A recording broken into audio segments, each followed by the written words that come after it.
Hello दोस्तों, मैं narrator नकी अहमद आपका स्वागत करता हूं हमारे इस चैनल पर। भूतों का अस्पताल, जहां रात को आती है खौफनाक आवाज़ें, दीवारों पर पक्षी तक नहीं बैठते। 1982 में बने इस अस्पताल के बनने के बाद होने लगी यहाँ डरावनी घटनाएं।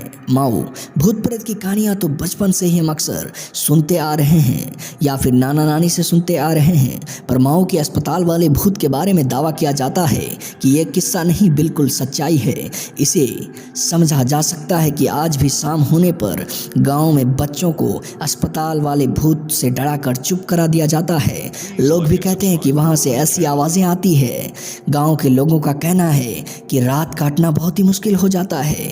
किसी में आज तक हिम्मत नहीं हुई कि वो अस्पताल में जाकर देखे कि ये खौफनाक आवाज़ें कहाँ से आती है। तो चलिए इस कहानी को विस्तार रूप से जानते हैं।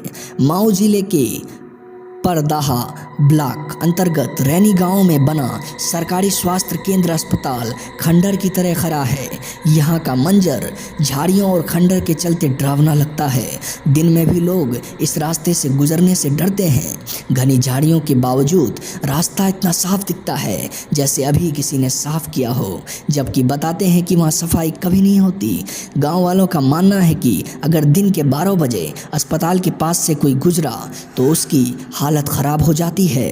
कई बार तो लोगों को लगता है कि अस्पताल में खूब भीड़ है और लोगों की रोने की आवाज़ें आ रही है, लेकिन यह बहुत ही खौफ की बातें हैं। वहाँ तो पक्षी तक नहीं बैठती, तो आवाज़ें कहाँ से आएगी। सूरज डूबते ही गांव के लोग उस रास्ते को सुनसान छोड़ देते हैं। अगर बहुत मजबूरी हुई तो वहाँ से झुंड बनाकर लोग गुजरते हैं। उन्हें हर समय इस बात का डर लगा रहता है कि किसी भूत का साया ना पड़ जाए। रैनी गांव के लोग ऐसे ही रहते हैं। ये भी दावा किया जाता है कि आधी रात के समय उल्लुओं की रोने की आवाज़ें आती है। आवाज़ों को सुनकर ऐसा लगता है जैसे किसी ने पिघला हुआ शीशा कान में डाल दिया हो। रात होते ही गांव वाले किसी इंतज़ार करते हैं कि कब सुबह हो या रात कटे, क्योंकि उन्हें गांव की रात बहुत डराती है। वो रात में दहशत में रहते हैं। गांव के लोग कहते हैं ऐसा लगता है जैसे रात कटती ही नहीं।